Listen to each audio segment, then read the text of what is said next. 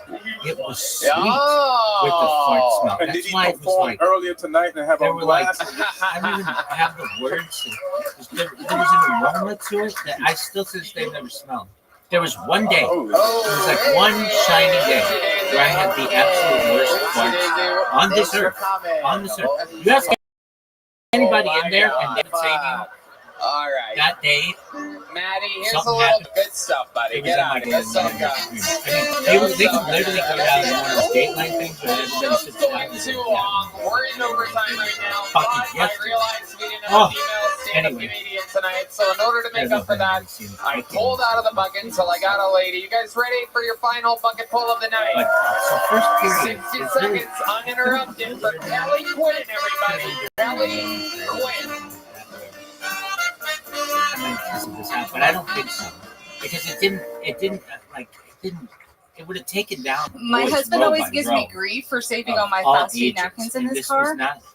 I tend to value worthless things, like our children. I kind of do. I think I really He do. also I'm not making this up. isn't real fond of the as we fact were that I finishing podcast. He says he's worried for my soul. Oh, I really And think he should that be worried. It was really because dense. Right when you're statistically, getting out, it is like I am the hundreds of most likely boys to murder leaving, him. and we're all stinky, and He's a sometimes history people buff, let one go and out he's or something, fine with whatever. war. But I guess think I domestic let one out. homicide I is I really do just not in a remember big enough volume. that. I mean, I could be making up, but I don't think but so. it does I really answer think for me the question I of know, nurture or but nature. I'm just trying to He is remember German. the first time I did. But I do. I remember this. I remember We people are questioning almost me empty about it. nesters. So we're walking so down the stairs, and I just let this. I thought we thing should travel start to more. seep out of my He asshole. said, yes. And We I should think take I'd the gotten path like a of flavor Lewis it and that Clark morning, from like Pittsburgh maybe- to the Oregon coast. It's 4,900 miles. We'll go through 60 native territories. It'll be And I badass. fucking gasped. I mean, gas chambers. like I thought all it the would be gas nice to go chambers to you've heard of. Dallas. If you ever want to know what the gas chambers are like, at least There in the you go, United Kelly States, Quinn. it was in this I saved you fucking from the home. bear there. I knew you were about to get to it. Great stuff, Kelly. Adorable. How long have you been doing I stand-up? just do it. Nobody it'll be has 2 any years in fucking August. clue. People are 2 talking years in August. about I love it. this from school and all this other shit. This is one of your high school friends, right, Elaine? I think we go to the same stylist / gynecologist. Then I just hear it's dropping. She's doing better on you. Well, no, Adorable. Very, very And interesting, Kelly. really So you reminds started me 2 of years ago. What Seinfeld made you start? You seem with, like the kind of person that would kosher write blogs about how you hate stand-up comedy and about how it's ruining society. talking about And here you are out here doing it, calling your children worthless with a big smile, happy, thriving. I love this. Normally you're as the manager, and here you are out here. There's a ruckus in the crowd. People are breaking glass over their heads. They're so excited for you. It's Kelly, not Karen. Oh. Did I call you Karen? You said I'd ask for a manager. You do look like a Karen, though. Yeah. Absolutely. No doubt about it. Have you ever asked for the manager? I have, but to give compliments. Whoa, look at that. Wow. She's like, wow. Yeah. Bizarro Karen. That's not true. Somebody's in here watching me. What's the nicest thing you said to a waiter at a restaurant? It was like this. Nice ass. Oh, okay. Whoa. Wow. Amazing. What race was that person? I don't know. Oh, she doesn't see color, everybody. It And is for that, hallway. we're going to check in with our senior African American correspondent, Ian Edwards. Here we go. Hey. She doesn't see color, Ian. To be honest, I checked out when she said my husband. No, but pretty good shit. Like 2 years, you know, there's been some dudes up here who have claimed that allegedly they've been doing comedy for 7 and 8 years, and that they're from fucking New York. Yeah. So you've done considerably better than them. Where do you live, Kelly? Wichita Falls, Texas. Wichita Falls. Ooh, a big pop from the crowd. Where is that? It's like 5 hours some which way. I don't know. North-ish? It's Yeah. like almost to Oklahoma. Okay, yeah, that would be north. Yep. They've got a Dairy Queen there, right? Several. Several Dairy Queens. Yeah. Are you a fan of Dairy Queen? I am. I like Brahms better though. Okay, yeah, that's another ice cream place. Yeah, Brahms is it's good. I love your smile. Your jokes are tight. Your smile. You're effervescent. You're affable. You look like me after a red band titty fuck. You really. That is true. Oh, no sound effect. You got shy. There you go. A chainsaw is what he came up with on that one, everybody. A chainsaw. Okay, so Kelly, did you used to have a job? You have a job? I have a job. I'm not that old. What do you do? I am a classic rock DJ. Are you serious?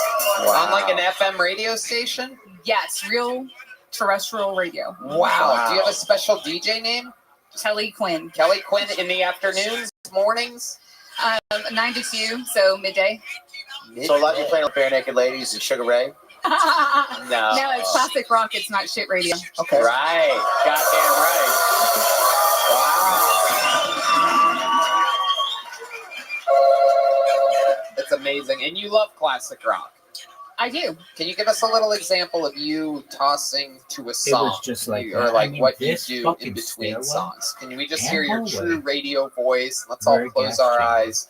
The stylings of Kelly Quinn. We Here don't we have go. a really good way. Like, there's no, 1047 there The isn't like Bear, Kelly Quinn. That was Pink Smell-o-vision? Floyd. We're going to But head perhaps in the into future, something sweet and sexy. we'll be Like a able to, little Metallica one allow on people to 1047 The Bear. I mean, I can't even introduce them. Never been able to. I love Since it. that day never before. It was a I love once it. in a And lifetime now day. we're going to do something It was a once in a special. lifetime We're going to step. have, a lot of people might not know this because I So I got didn't my tell you locker. guys, but Elaine Kind of also snuck in, I is remember. an afternoon And DJ. I The couldn't afternoon really drive remember. with Elaine, I have pretty good memory 95.5 generally, KLOS. I don't know. And here But is an sometimes I have, example like, of parts of my Elaine memory that I get DJ. a lot. And just thinking about that stairwell. It's 6:23 p.m. right now. We're playing the They Phrase were That looking- Pays. John Mayer. We got free they were John Mayer looking tickets for to see him them. at the Palladium tonight. Call the Phrase That Pays 102.5. Be careful outside. It's getting dicey. If you're going to try stand-up comedy, put on a mask because there's pollen It was so outside. sad. You don't want to fuck up your one chance on Kill Tony. Call in right now, 421-1015. Get two free John Mayer. Oh, we're going to take that call right now. Everybody Hello? comes in and goes Yeah, to hi, it's me, lockers Red and Band. get I'm their looking stuff. for a There's- Oh, nice. You're trying to find maybe like a fire exit, ramp or something. You have to go back there. And I'm just like taking shit, as the saying goes. And I can smell. It's your own smell. It's almost a thing of pride. And you're fucking gassing dozens She's gonna need to. of She's gonna need to hit up Dr. Phil. Take care of those knees after that. Oh my goodness, That was good. That was good. first period. Kelly, you seem like And- such a sweet, real lady. How, your kids are almost out of the house? Yeah, how much longer you got? It was so graduation's funny. May 25th. I don't My remember what youngest. class it was. Okay. Are you still with your but husband? I Or do you have a remember piece of tape being in around your class. finger? What is that? It's a register receipt from the burger joint And because just, I walked you know, out without my lifting wedding up my ring. ass cheeks Who hit just to you? let this bitch rip. You walked out of the And- burger joint without your No, wedding I walked out of my house When I did, without my wedding the ring, guy in front and of me, so I did what I not did. behind I'm me, a but the guy in woman. front of I me. improvise. So just to let That's really Hans sweet. Kim know Turns you're around off and goes, limits, you wrapped a "That was receipt you around your this finger. morning." I'm like, That huh? is